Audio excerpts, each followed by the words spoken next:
restaurant. This is my informative speech. These are my note cards. Here are my audience members. Number 1, number 2, number 3, 4, and 5.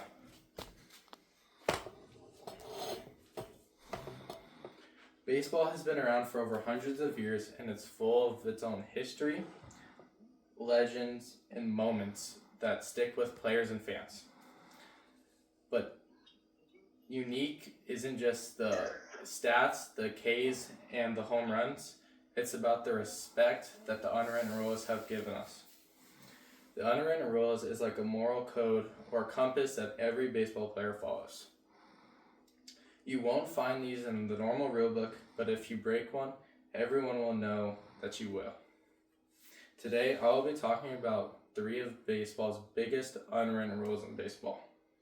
First, I'll talk about why you don't talk about the no-hitter in baseball while it's happening. Second, I'll talk about why you don't bunt to break up one.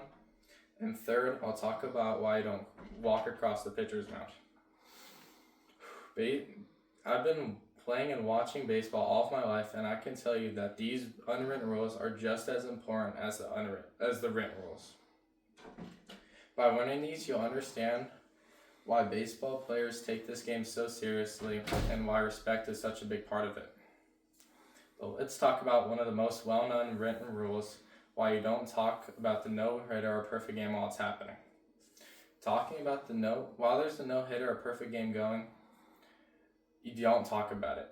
And to talk about it is said to jinx the pitcher, and you don't want to be the reason why your pitcher loses the no-hitter or perfect game.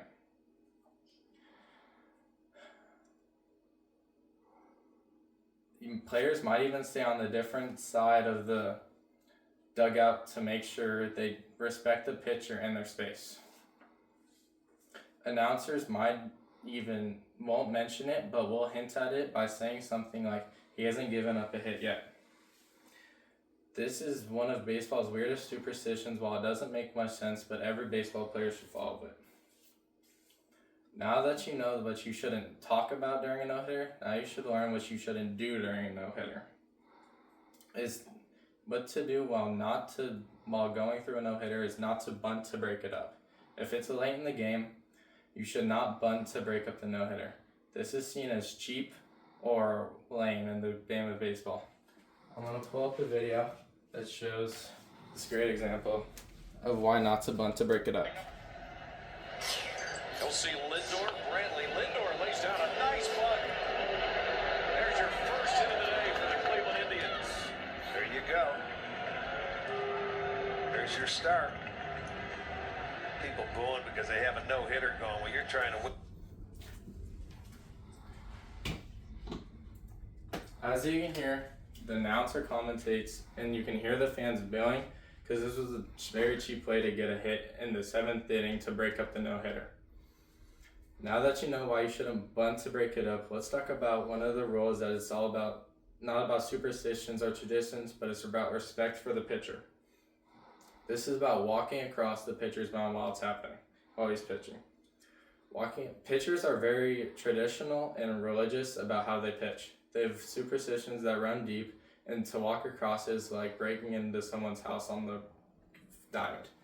As you can see, the pitcher's mound is right here, right in the center. You can see you do not walk across it. This is a big no-no in baseball.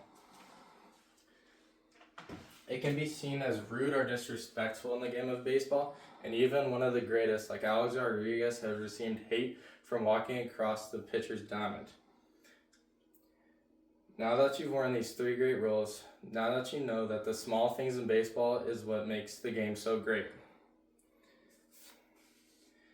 This is what keeps the game greater than any other sport, like compared to football or soccer, that the unwritten rules just provide so much more depth than just hitting home runs and getting Ks.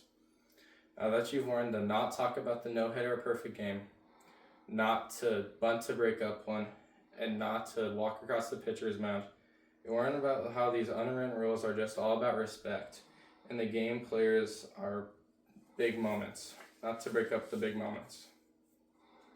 Following these make you more than a good player. It makes you part of a baseball tradition that every baseball player follows in the great game of baseball.